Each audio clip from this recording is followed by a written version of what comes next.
It began innocently enough, a simple text message late one night, "Miss you already," a seemingly sweet gesture that I politely reciprocated, unaware of the chilling path it would soon pave. But within a week, the sweetness curdled into unease. I discovered fresh footprints at my back door, a silent, unsettling intrusion that hinted at something far more sinister than a missed connection. Then came the jarring knock at 2 a.m., a persistent, unnerving sound that pierced the silence of my home, followed by his voice, claiming he just wanted to talk, a phrase that now sends shivers down my spine. By the time the horrifying realization dawned on me that I was being hunted, that my sense of safety had been irrevocably shattered, it was already too late to simply retreat or hide. Yet, in that moment of profound fear, a defiant choice solidified within me. I would not cower in the shadows. Instead, I would reclaim my life, taking back the control he had so insidiously tried to seize. If you've ever experienced the chilling sensation of being watched, of your personal space being invaded, then I urge you to share this story now and stay with me until the very end. Because what began as his arrogant pursuit, fueled by a twisted sense of entitlement, ultimately transformed into the catalyst for my unwavering revenge, a journey of reclaiming my power.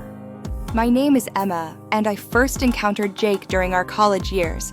He was undeniably smart, effortlessly charming, and always seemed to have a laugh ready, making him appear utterly perfect. For 6 blissful months, our relationship blossomed. He consistently brought me flowers, planned romantic weekend getaways, and I genuinely believed I had finally found the one, my soulmate. However, the illusion of perfection began to crack, subtly at first, as that charming smile of his started to slip, revealing glimpses of an underlying tension I couldn't quite place. He started inundating me with texts, a relentless barrage of messages demanding to know my whereabouts, questioning why I hadn't responded immediately, and feigning concern. The constant digital surveillance felt suffocating, each buzz of my phone a fresh invasion, eroding my sense of privacy and making me feel perpetually accountable for my time. Then came the inexplicable patches of scratches on his arms, a disturbing detail he vaguely attributed to someone else, a flimsy explanation I desperately wanted to believe, clinging to the hope that he was still the man I thought I knew. My world truly fractured when I stumbled upon his unlocked phone, revealing a message that read, "Went to see her alone," a stark, undeniable betrayal that shattered my trust.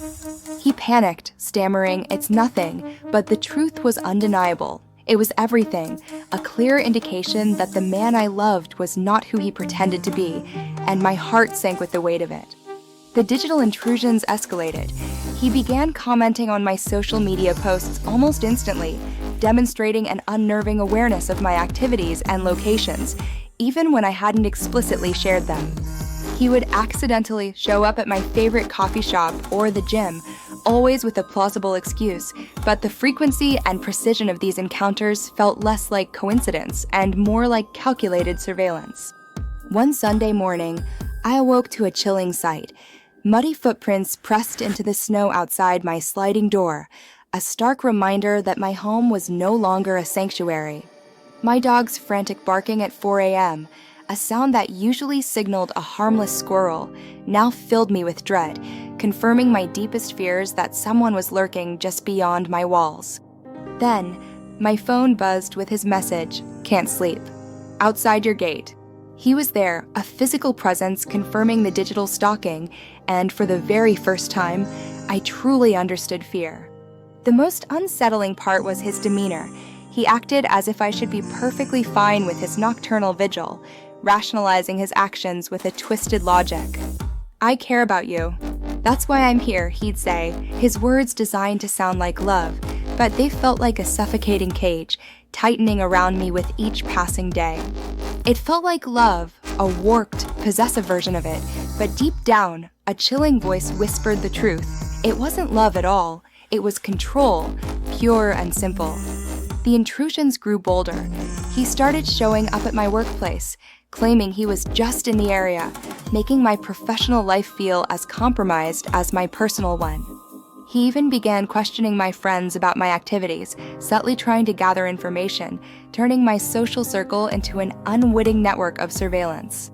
The final straw came when he left an unwanted gift on my doorstep, a small, seemingly innocuous item that felt like a direct message, a chilling reminder of his constant presence. I told myself, with a newfound resolve, that enough was truly enough. This insidious pattern had to end, and I was the only one who could make it stop. Driven by a desperate need for answers and a path forward, I began searching online for help, typing in phrases like, "what to do if boyfriend stalks me," hoping to find a lifeline. Through my research, a crucial truth emerged. Stalking is not an expression of love. It is, at its core, an act of profound control, a dangerous manipulation of power. Armed with this understanding, I meticulously began assembling proof. I documented every suspicious incident, recorded his unsettling messages, and took screenshots of his location check-ins.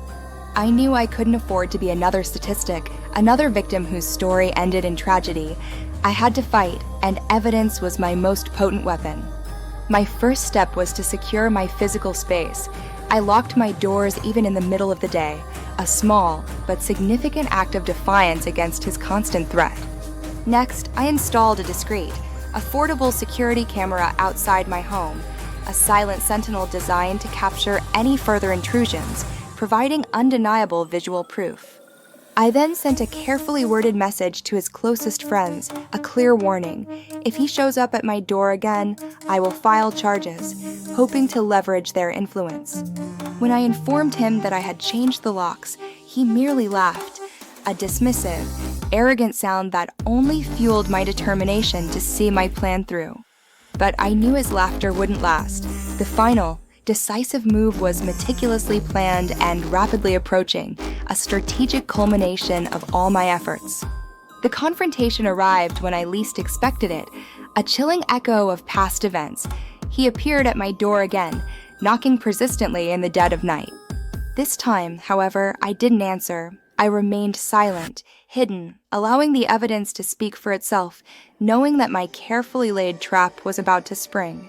The very next morning, 2 police officers arrived at his dorm, their presence a stark, undeniable consequence of his actions, stating, "You're under investigation for harassment and stalking." He froze, his arrogance crumbling in the face of authority, the reality of his situation finally sinking in, stripping away his facade of control. In that pivotal moment, I was no longer his girlfriend who tolerated it. I was the survivor, the one who had reclaimed her narrative, her strength. And he, the once charming and controlling figure, became nothing more than a case file, a documented instance of harassment, stripped of his power over me. I pressed charges, ensuring that his actions had tangible legal consequences. He was served with a restraining order, a legal barrier between us, and subsequently lost his scholarship. He was forced to confront his act of love described in stark legal terms: obsession, harassment, fear, words that finally illuminated the true nature of his behavior. For him, it was a harsh, undeniable wake-up call, a forced reckoning with the damage he had inflicted.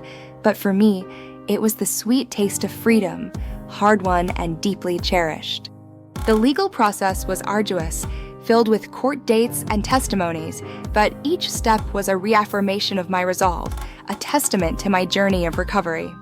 I found solace in therapy, slowly unraveling the psychological knots he had tied, learning to trust my instincts again, and rebuilding my shattered sense of security. This story isn't meant to instill fear, but rather to serve as a powerful reminder. You inherently deserve safety, peace, and the right to live without constant apprehension. If you ever feel watched, tracked, or controlled, mute the insidious voice of guilt. This is unequivocally not your fault, and you are not alone in this struggle. And remember, revenge doesn't always manifest as destruction or retaliation. Sometimes, the most profound revenge is simply winning back your life, whole and free. If you found my story impactful and empowering, please hit the like button and share your thoughts in the comments below. What would your first move be if you were in my shoes? And don't forget to subscribe for more stories where the victim courageously transforms into the author of their own triumphant ending, reclaiming their power. Always remember this crucial truth. Sometimes, the most powerful and satisfying revenge is simply walking away, completely free and utterly unbound. Thank you for watching, for listening, and for being a part of this journey of empowerment and resilience.